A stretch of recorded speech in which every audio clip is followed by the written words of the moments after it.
Hello, good morning, friends. Uh, in the seventh semester, design of AC machines subject.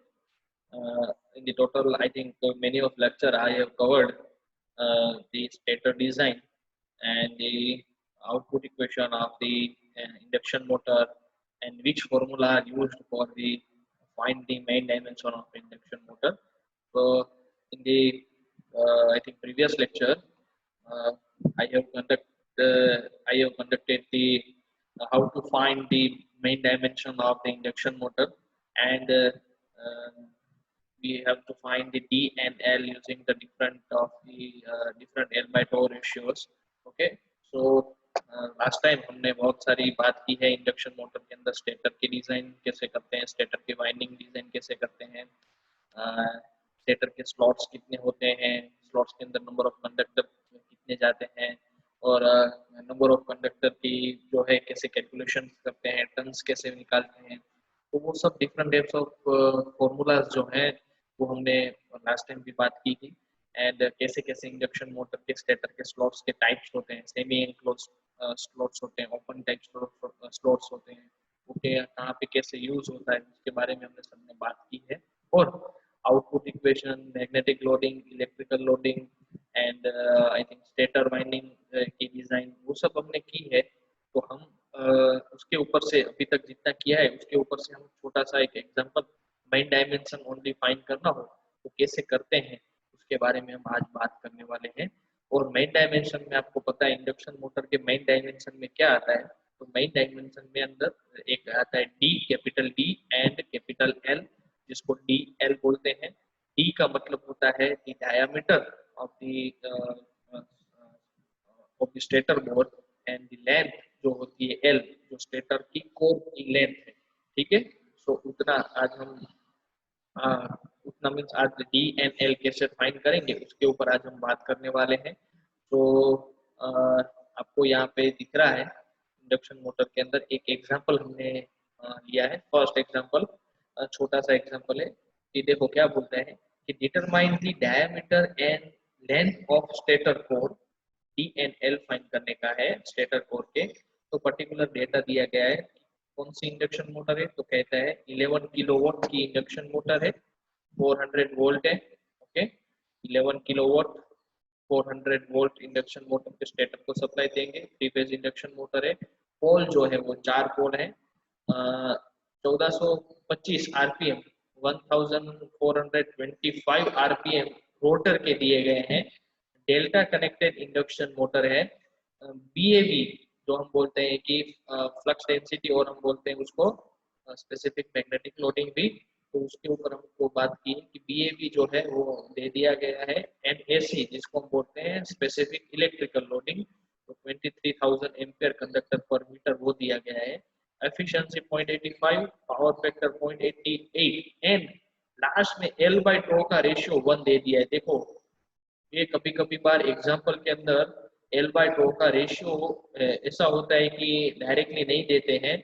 उसमें ऐसा बोल सकते हैं कि भाई इंडक्शन मोटर जो डिजाइन करनी है वो फॉर गुड पावर फैक्टर के लिए डिजाइन करनी है या बेस्ट पावर फैक्टर के लिए डिजाइन करनी है। तो जो भी वो डिजाइन करते हैं उसके बारे में एल बाय टाउ का रेशियो सपोज डायरेक्टली न दिया गया हो और ऐसा पूछा गया हो, मैंने जो अभी बताया कि गुड पावर फैक्टर के लिए, तो हमने दो एक लेक्चर पहले ही बात की थी कि एल बाई टाउ के रेशियो अलग अलग जो होते हैं वो डिजाइन के हिसाब से होते हैं, कैसे हमको डिजाइन करनी है। सपोज आपको डायरेक्टली नहीं देते हैं तो इनडायरेक्टली वो आपको एल बाई टाउ का रेशियो डिजाइन के मतलब से ऐसे दे देंगे कि भाई इंडक्शन मोटर जो डिजाइन करनी है वो गुड पावर फैक्टर के लिए डिजाइन करनी है। तो हमको पता है कि भाई गुड पावर फैक्टर के लिए डिजाइन करनी है, तो इंडक्शन मोटर के जो एल बाय टो का रेशियो कितना रखेंगे तो वो हमने बात की है। अलग अलग रेशियो कितने कितने होते हैं वो भी हमने बात की है। तो यहाँ पे तो कोई प्रॉब्लम नहीं है, एल बाय टो का रेशियो दे दिए गए। मेनली फाइंड करना है हमको डी एन एल। तो सबसे पहले हम एग्जांपल स्टार्ट करेंगे, तो डायरेक्टली हम कोई भी स्टेप फाइंड डायरेक्टली नहीं करते हैं। तो पहले हम क्या करेंगे, तो उसके ऊपर से सबसे पहले मेन इक्वेशन आउटपुट इक्वेशन ले लेंगे। आउटपुट इक्वेशन में क्या क्या है वो देख लेंगे। देखो यहाँ पे आपको मैं दिखाऊंगा डायरेक्टली लास्ट एग्जांपल में, लास्ट पेज में चले जाते हैं। देखो ये हमारा लास्ट पेज है और ये राम देखो। तो सबसे पहले आपको डी एंड एल फाइंड करने का है। तो आपको पता है कि डी एंड एल फाइंड करने के लिए एक ही इक्वेशन में ये है हमारा, जो हमारा इक्वेशन है वो है ये रहा, Q is equal to C zero D square L N S, ये हमारा इक्वेशन है। अब ये इक्वेशन में क्या क्या फाइंड करने का है, तो डी एंड एल वो तो दोनों अलग ही चीज है, वो तो दोनों हमको फाइंड करने की है मेन डायमेंशन में। तो दूसरी अब चीज देखिए कि हमारे पास क्या क्या अवेलेबल है, तो देखो N S synchronous speed available है, क्यों? क्योंकि उसने आपको एन दे दिए गए हैं, एन का मतलब है रोटर की स्पीड, और ये है आरपीएम में हम छोटा एन लिखेंगे, तो ये छोटा एन है जिसको हम बोलते हैं आरपीएस में रोटर की स्पीड। तो यहाँ पे आपको इंडक्शन मोटर के अंदर आपको एन दिया गया है, कैपिटल एन, कैपिटल तो हाँ कैपिटल एन दिया गया है, वो है आई थिंक वो पीछे लिखा हुआ है कि 1700 के आसपास उसने स्पीड दी है, या आई थिंक देख लेते हैं कितनी है, 1 सेकंड, उसने आपको दिया गया है स्पीड का एन इज इक्वल टू है गिवन डाटा में ये रहा, एंड आई थिंक 14, हाँ 1425 आरपीएम है, तो 1425 आरपीएम एन है। तो एन हमारे पास है तो उसमें से हमको एनएस मिल जाता है, और एनएस को आरपीएम में है तो उसको आरपीएस में हम कन्वर्ट कर सकते हैं, सो वो हमारे पास अवेलेबल हो जाएगा। तो डायरेक्टली यहाँ पे हमको दिख रहा है कि एनएस हमको मिल जाएगा, डीएल तो हमको नहीं मिलेंगे वो तो पता है। अब बात है सी जीरो, तो सबको पता है कि सी जीरो का इक्वेशन क्या है, ओके। तो ये आपको ऊपर दिख रहा है सी जीरो, हमने आउटपुट कोएफिशिएंट इंडक्शन मोटर के आउटपुट इक्वेशन के अंदर डाला था। तो सी जीरो देखते हैं, सी जीरो के अंदर क्या क्या वैल्यू आती है, एक तो 11 है, तो वो तो सबको पता है, वो तो आज मिल ही गया है। के डब्ल्यू एस, तो के डब्ल्यू एस मीन्स आपको पता है कि बाइंडिंग फैक्टर वो ऑलवेज हम 0.955 हम लेते हैं। फिर हमारे पास BAV, तो BAV की वैल्यू ऑलरेडी दी गई है गिवन डाटा में, AC उसकी भी वैल्यू दी गई है n10⁻3, तो हमको C0 की वैल्यू डायरेक्टली मिल जाएगी। तो C0 की वैल्यू यहाँ पे पुट करेंगे, NS भी मिल जाएगा वो पुट करेंगे। अब बचा Q, तो आपको पता है केवीए इनपुट हमारा जो इंडक्शन मोटर है उसमें से हमको एक हमने फॉर्मूला लिया था क्यू का, वो फॉर्मूला सबसे पहले हम लेंगे। तो चलो अब स्टार्ट करते हैं एग्जांपल, हमने रिवर्स में प्रोसीजर फॉलो कर ली है। तो देखो ये हम स्टार्ट करते हैं, तो केवीए इनपुट यहाँ पे आपको दिख रहा है केवीए इनपुट, तो ये केवीए इनपुट जो है वो हमारा क्यू है। तो क्यू का फॉर्मूला हमने इंडक्शन मोटर के अंदर लास्ट लेक्चर में आई थिंक लिया था, कि या previous last to last lecture में हमने लिया होगा कि Q इज इक्वल टू क्या होगा, KW means kilowatt upon efficiency into power factor. ये कहां से फॉर्मूला आया, तो मैंने आपको बताया था एफिशिएंसी का फॉर्मूला होता है efficiency is equal to output power upon input power, ऐसा होगा output power upon input power. Input power आपको पता है केवीए में होता है, तो इनपुट पावर यहाँ पे चले जाता है, एफिशिएंसी यहाँ पे चली जाती है, और साथ में इनपुट के साथ हमारे पास cos फाइव होता है, क्योंकि input is equal to 3 vi cos five आप लिखते थे, तो cos फाइव को ऊपर से यहाँ पे फिर से लेके आएंगे। तो ये हमने फॉर्मूला लास्ट टाइम किया था कि KVA input is equal to होता है kilowatt upon efficiency into power factor. तो सबसे पहले ये गिवन डाटा हम लिखते हैं, कोई भी एग्जांपल के अंदर आपको पता है 11 किलोवाट डेल्टा कनेक्टेड, एन दी गई है, फेज है, एसी है, बीएबी है, 4 pole, efficiency, cos five, voltage and L by two का रेशियो, इतना हमको गिवन डाटा दिया गया है। तो सबसे पहले गिवन डाटा सब कुछ लिख लेने का, तो यहाँ पे लिख लिया। सबसे पहले फाइंड करेंगे क्यू, तो क्यू के अंदर के डब्ल्यू कितना है, 11 किलोवाट की मोटर है। याद रखने का यहाँ पे क्या भूल कर सकते हो बंदे, कि ये आपको कोई भी स्टूडेंट है यहाँ पे क्या करेगा, किलोवाट में है तो यहाँ पे फिर ऐसा करता है कोई भी बंदा कि डायरेक्टली 11 इंटू 1000 कर देता है, तो वो ऐसा करने की जरूरत नहीं है, क्योंकि ऑलरेडी रेटिंग आपको दिया गया है वो किलोवाट में है, वोट में नहीं है। तो आपको डायरेक्टली 11 यहाँ पे लिखने का है, 11 किलोवाट की मोटर है, ये रहा आपका गिवन डेटा। तो 11 हमने यहाँ पे रख देंगे, फिर upon cos five, power factor already दिया गया है 0.88, एंड एफिशिएंसी वो दी गई है 0.85, तो हमको 14.7 केवीए जो है वो हमको मिल गया। ओके, सो ये हमको केवीए का जो हमारा फॉर्मूला था वो हमको 14.7 केवीए मिल गया है। अब नेक्स्ट चलते हैं, क्यू मिल गया। ओके, सो अब एनएस फाइंड करने की बारी है। ओके, सो यहाँ पे दिख रहा है देखो NS is equal to 2F/P, ये कहाँ से फॉर्मूला आया? तो NS की वैल्यू NS वो सबको पता है, NS कैपिटल फॉर्मूला क्या होता है 120F/P, ये फॉर्मूला सबको पता है। अब ये है RPM में, रिवोल्यूशन पर मिनट। आपको क्या करने का है? पर सेकंड करने का है।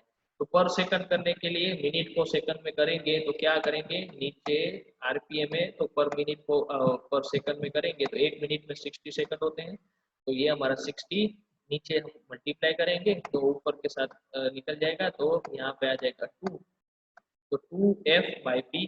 तो NS स्मॉल लिखेंगे, अब ये NS क्या हो जाएगा, RPS में हो गया है, पहले था RPM में, सो हम उसको स्मॉल इंडिकेशन देते हैं, स्मॉल लेटर्स में लिखते हैं।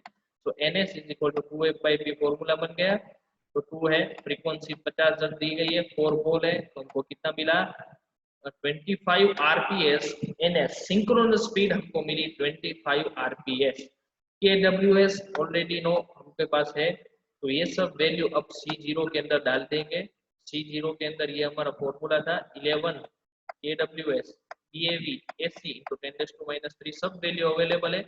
KWS 0.955 ले रहे हैं, BAV 0.45, AC 23,000 and 10⁻³ so 11 BAV AC KW जो है हमारा वो C0 यहाँ से मल्टीप्लाई करेंगे तो C0 हमको मिल रहा है 108.72 kVA upon metre cube RPS। अब देखो ये हमको ध्यान रखने का, ये ऑलवेज जो हमारा यूनिट होता है वो ऑलवेज हमको एग्जांपल के साथ में लिखने के हैं। अब यूनिट कैसे होगा देखो बता रहा हूँ, 11 का कोई यूनिट नहीं आएगा, KWS का कोई यूनिट नहीं है, BAV उसका यूनिट होता है वेबर पर मीटर स्क्वायर, फ्लक्स डेंसिटी है तो वेबर पर मीटर स्क्वायर, तो नीचे मीटर स्क्वायर रहा।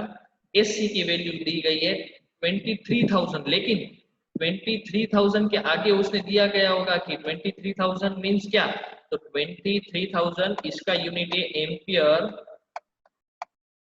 एम्पियर पर मीटर, ये हमारा एम्पियर कंडक्टर पर मीटर ये यूनिट है। तो देखो एक तो नीचे एम स्क्वायर था बीएवी में, एसी में दूसरा एम हुआ, तो नीचे क्या आ गया एम का क्यूब, देखो नीचे आ गया एम का क्यूब। और आपको भी पता है वेबर मीटर और एम्पियर के साथ हम करते हैं तो इनपुट पावर के साथ हम बोलते हैं, इसलिए हमारा ये आ जाएगा केवीए, वो रेटिंग C0 का केवीए रेटिंग में आ जाता है।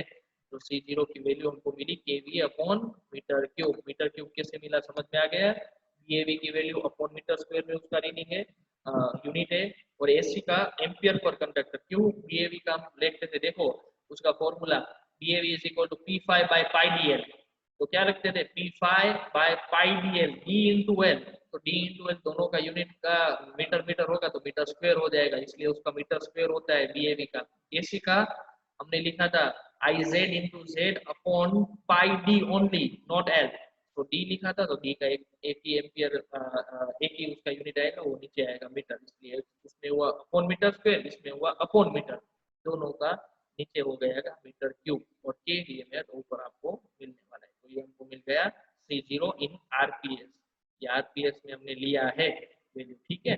अब देखो अब हमको RPS में ये मिल गया, अब हमारा फॉर्मूला है Q is equal to C0 D square LNS। अब देखो यहाँ पे हमने कितना कितनी चीज फाइंड कर ली, C0 हमको मिल गया हमने फाइंड कर ली, NS हमने फाइंड कर लिया, Q सबसे पहले फाइंड किया था, तो सबकी वैल्यू हमको मिल गई है, ओनली D स्क्वायर L जो है वो हमारे पास नहीं है, तो हमको वो चीज फाइंड करने की है D स्क्वायर L। अब देखो D स्क्वायर L को मैं यहाँ पे रखूंगा और सामने जाने दो Q upon C0 into NS, तो वो क्या हो जाएगा D स्क्वायर L यहाँ पे रहेगा, C0 नीचे चला जाएगा, NS भी Q के नीचे चला जाएगा, तो नया फॉर्मूला क्या बन जाएगा कि D square L is equal to Q upon C0 NS, दिख रहा है, तो C0 NS। अब देखो D स्क्वायर L यहाँ पे है, C0 NS आपको दिख रहा है। अब देखो ये हमारा, अब यहाँ पे आपको दिख रहा है कि दो अननोन क्वांटिटी है, अकेला D होता तो हमको सब कुछ मिल जाता क्योंकि सामने वाली सब चीजें हमको मिल गई, लेकिन यहाँ पे दो अननोन चीज है। तो हम फर्स्ट ऑफ ऑल जो Q की वैल्यू 14.7 थी, C0 की वैल्यू ये थी, NS की वैल्यू ये थी, तो ये हमने उसके अंदर पुट कर, ओके। जैसे ही पुट की उसके अंदर वैल्यू, तो देखो क्या होगा, देखो Q का अब देखना क्या हो रहा है, डी स्क्वेयर एल हमको मिला, तो अब देखो सिंपल चीज है, डी स्क्वेयर एल जो है उसका यूनिट ऑलवेज क्या आना चाहिए, देखो डी स्क्वेयर एल यहाँ पे लिखा है, तो डी का मीटर हो तो मीटर का स्क्वायर होता है क्योंकि स्क्वायर है, और एल का खुद का मीटर होता है, तो मुझे जो यूनिट होगा वो मीटर क्यूब में यूनिट आना चाहिए, इसका जो आंसर आए मीटर क्यूब में ही आंसर आना चाहिए जो भी यूनिट होगा। अब देखो मीटर क्यूब कैसे आएगा, देखते हैं क्यू, अब इसका रेटिंग क्या है आपको पता है, केवीए था, मैंने आपको स्टार्टिंग में दिया केवीए, इसका यूनिट क्या था केवीए अपॉन 14.7 तो हमने लिखा है। अब ये C0 था तो हमने C0 का अभी हमने यूनिट लिखा केवीए अपॉन मीटर क्यूब, ये हमने यूनिट लिखा है C0 का। NS जो है वो तो 25 है। ओके, सो यहाँ पे आपको दिख रहा है कि भाई केवीए कट हो जाएंगे, मीटर क्यूब ऊपर चला जाएगा, तो directly D square L is equal to जो भी आंसर आएगा वो मुझे मिलेगा मीटर क्यूब में। ओके, सो यहाँ पे डी स्क्वायर एल ये सब वैल्यू पुट करते हैं तो डी स्क्वायर एल जो हमको मिलता है 0.0054 मीटर क्यूब मुझे मिला। अब देखो दो अननोन है, ई भी नहीं पता है एल भी नहीं पता है, तो इसके लिए अब कौन सा डेटा बाकी रहा, तो भाई डी स्क्वायर एल मिल जाता है, तो हम ऐसा काम करें कि भाई डी स्क्वायर एल की वैल्यू मेरे पास है 0.0054 मीटर क्यूब, मैं ऐसा कुछ करूं कि एक डी की वैल्यू फाइंड कर लूं कहां से, और ये जो डी की वैल्यू कहां से मुझे मिले उसको इसके इस इक्वेशन के अंदर डी के अंदर डाल दूं, तो क्या होगा डी की वैल्यू मैं जो भी फाइंड करूंगा और इसके अंदर डाल दूंगा तो मुझे डायरेक्टली एक ही टर्म एल मिलेगा, और एल तो मुझे ये मिल जाएगा इसमें से। तो अब हम यहाँ पे हम चालू करते हैं, कैसे फाइंड करेंगे, तो देखो एल बाई टो का रेशियो दे दिया 1, वो तो गिवन डाटा में। अब जो यहाँ पे टो है वो उसको हम बोलते थे पोल पिच, पता है ना, और वो पोल पिच का फॉर्मूला होता है पाई डी बाई पी, हमने फॉर्मूला लिखा था टो का पाई डी बाई पी। अब देखो अब क्या करेंगे, एल बाय टो का रेशियो कितना दिया गया 1। Okay, so L by tau का रेशियो आपको 1 दिया गया है, तो हम ऐसा लिख सकते हैं कि L by tau is equal to 1, तो L is equal to tau, क्योंकि 1 के साथ ये तो डायरेक्टली मल्टीप्लाई हो जाएगा, तो एल बाय टो देखो ये कैसा किया है, L by tau equal to 1, ये है टो को मैं यहाँ पे जाने दूं 1 के साथ मल्टीप्लाई करो तो कोई होगा नहीं, तो एल इज इक्वल टू हो जाएगा टो, तो यहाँ पे मुझे मिल गया L is equal to tau is equal to pi D by P, वो तो पता गया।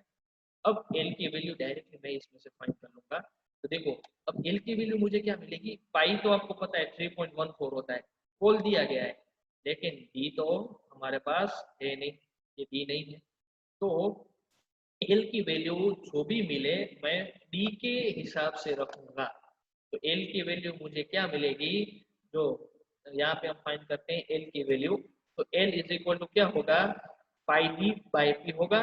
तो देखो यहाँ पे हम डायरेक्टली ये जो इक्वेशन थी कौन सी, D square L is equal to 0.0054 ये थी, एल की वैल्यू क्या मिली पाई डी बाय पी ऐसा मिला, सो डी स्क्वायर एल ये हमारे पास equation, D square L is equal to 0.0054 meter cube. Okay ये था, तो ये 0.054 यहाँ पे है, डी स्क्वायर ये रहा, एल की pi D by P value put की ये रही, जैसे ही एल की value pi D by put की तो यहाँ पे डी का हो गया क्यूब, तो डी का क्यूब पाई बाई पी ऐसे ही, और सामने 0.054 था। ओके, सो यहाँ पे मैं डी का क्यूब है उसको मुझे फाइंड करना है ओनली डी, तो डी फाइंड करने के लिए क्यूब है यहाँ पे, तो हम क्या करेंगे ये जो क्यूब है उसको सामने की साइड चला देंगे, तो सामने जो भी होगा वहां पे 1/3 हो जाएगा। ओके, सो देखो डी का क्यूब ये रहा, डी का क्यूब ये है, पाई अपॉन पी वो सामने चले जाएंगे तो पी बाय पाई हो जाएंगे, तो पी बाय पाई हो गए, और यहाँ पे क्यूब था वो हटाए तो यहाँ पे 1/3 हो सकता है इसका क्यूब का, तो यहाँ पे 1/3 हो गया। मान लो कि यहाँ पे स्क्वायर होगा, सपोज मान लो कि स्क्वायर था, तो स्क्वायर होता तो क्या करते, आप सामने की साइड जो भी वैल्यू हो गए ये स्क्वायर को निकालना है, तो आप सामने की साइड क्या करते अंडर रूट लगा देते, तो यहाँ पे वही किया है, अंडर रूट में इसकी जो है 1/3 हमने कर दिया है। ओके, सॉरी 1/3 मीन्स टोटली इसका 1/3 हमने ले लिया है, क्योंकि यहाँ पे क्यूब है। तो डी की वैल्यू, इसकी वैल्यू हमारे पास थी, होल 4 है, पाई हमारे पास है, सबका कैलकुलेशन करेंगे तो हमको डी मिल जाएगा। डी कितना मिला, 0.1902 मीटर मिलेगा। और डी की वैल्यू आपको मिल गई, तो आपके पास डी स्क्वायर एल की वैल्यू तो थी already, D square L is equal to 0.0054। तो यही वैल्यू डी स्क्वायर एल के अंदर आपको एल की वैल्यू सॉरी डी की वैल्यू मिल गई। तो डी को डाल दो इसके अंदर, डी के अंदर डाल दोगे ये वैल्यू, तो डायरेक्टली मुझे एल की वैल्यू मिल जाएगी। तो L is equal to pi D P pi हो सकता है, वो तो हमने ऊपर ही दिखा था, वरना यही वैल्यू इसके अंदर डाल दो तो एल आपको मिल जाएगा 0.1494 मीटर। तो ये हमारा एक छोटा सा एग्जांपल था मेन डायमेंशन वाला, कि कैसे डी एंड एल हमको लास्ट में मिल गए। डी की वैल्यू मिली 0.1902 और एल की वैल्यू मिली 0.1494 मीटर। तो ये हमारा हो गया छोटा सा मेन डायमेंशन कैसे करते हैं ऐसा एग्जांपल हो गया। ओके, तो ये सिंपल था एक एग्जांपल, उसमें कोई प्रॉब्लम नहीं थी। फिर से एक बार देख लेते हैं ये एग्जांपल कैसे किया है। देखो ये गिवन डाटा था, 11 किलोवाट की मोटर है, डेल्टा कनेक्टेड, ये सब गिवन डाटा है। उसमें से उसने फाइंड करने को बोला है कि भाई ये मोटर कितनी साइज की होगी, डी एंड एल कितना होगा वो फाइंड करने को उसने बोला। तो सबसे पहले हमारे पास क्यू वाला फॉर्मूला था कि भाई Q is equal to C0 D square L N S. तो C0 नहीं था, Q नहीं था, NS नहीं था, D square L already find करने का था। तो सबसे पहले हमने Q नहीं था, तो Q फाइंड करने के लिए सबसे पहले KVA वाला फॉर्मूला लगाया। KVA वाला ये रहा, तो ये Q यहाँ से मिला, KVA input is equal to हम बोलते हैं Q KW upon efficiency into cos phi करके हमको जो मिला वो मिल गया 14.7 KVA, Q मिल गया। अब नेक्स्ट हमको फाइंड करने का था NS। तो यहाँ पे आपको दिख रहा है NS, ये रहा, NS नहीं था तो NS को हमको 2F/P कर दिया था RPS में लेने के लिए, तो NS मुझे 25 मिल गया। C0 नहीं था, तो C0 का फॉर्मूला सबको पता है, 11 KW BAV AC सबकी वैल्यू ऑलरेडी गिवन डाटा में थी, C0 मिल गया। C0 सब कुछ मिल गया, तो मुझे डायरेक्टली डी स्क्वायर एल यहाँ से मुझे सब कुछ मिल गया। डी स्क्वायर एल की जो वैल्यू आई उसमें फिर हमने L/τ का रेशियो एक लिया, क्योंकि वो एग्जांपल के अंदर दिया गया है। L/τ के रेशियो के ऊपर से हमने फाइंड किया L, और L की जो वैल्यू मिली वो D के रिस्पेक्ट में मिली है, तो हमने फिर से इसके अंदर L की वैल्यू डाली, वो D के रिस्पेक्ट में थी, इसलिए D का क्यूब हो गया है यहाँ पे। और D का क्यूब हुआ तो D का क्यूब को हमको सामने जाने देने के लिए हमने 1/3 ऊपर लिख दिया। ओके, सो होल जो काउंट्स था उसके ऊपर 1/3 उसकी आ गई। और लास्ट पे हमने उसमें से डी फाइंड किया। ओके, तो यहाँ पे हमने डी फाइंड करने के लिए ये रहा मिनट। ओके, ये रहा डी हमने फाइंड कर लिया, ये रहा ये डी हमने फाइंड कर लिया। और वही डी की वैल्यू जो हमारी इक्वेशन थी D square L is equal to जो भी मिला था उसके अंदर फिर से डी की वैल्यू डाल दी, तो मुझे एल मिल गया। तो डी एंड एल हमने दोनों फाइंड कर लिए। ओके, सो आज इतना हम रखते हैं, एग्जांपल करेंगे। एग्जांपल एक हमने मेन डायमेंशन वाला किया, नेक्स्ट लेक्चर में दूसरा कोई एग्जांपल लेंगे और उसमें बात करेंगे। ठीक है, आज हम इतना रखते हैं। एक एग्जांपल हमने मेन डायमेंशन कैसे फाइंड करते हैं उसका हमने कर लिया है। ठीक है, सो आज के असाइनमेंट के तौर पे आपको यही एग्जांपल जो है वो आपको लिखने का है और गूगल क्लासरूम के थ्रू सबमिट करवा देने का है। कोई भी डाउट है आपको तो आप पूछ सकते हैं। ओके, बाकी ये सिंपल सा एग्जांपल है, जितने भी हमने फॉर्मूला अभी तक किए हैं वही फॉर्मूला का यूज करके हमने डी एंड एल फाइंड किया है। ओके, तो ऐसा एग्जांपल पूछा जा सकता है, इसके अंदर थोड़ा बहुत एडिशन हो गए जीक्यू के एग्जाम में जब आएगी कि डी एंड एल तो फाइंड करने के होंगे, लेकिन साथ में नया स्टेप एक आ जाएगा, वो होगा स्टेटर का कुछ डिजाइन करना पड़ेगा। तो वो धीरे धीरे हम आगे बढ़ते जाएंगे, उस हिसाब से हम स्टेटर की डिजाइन भी कैसे फाइंड कर सकते हैं वो हम एग्जांपल के अंदर देखेंगे। सिंपल सा एग्जांपल है, कोई प्रॉब्लम नहीं है। ओके, सो इतना हम आज रखते हैं। Thank you all, happy learning, have a good day.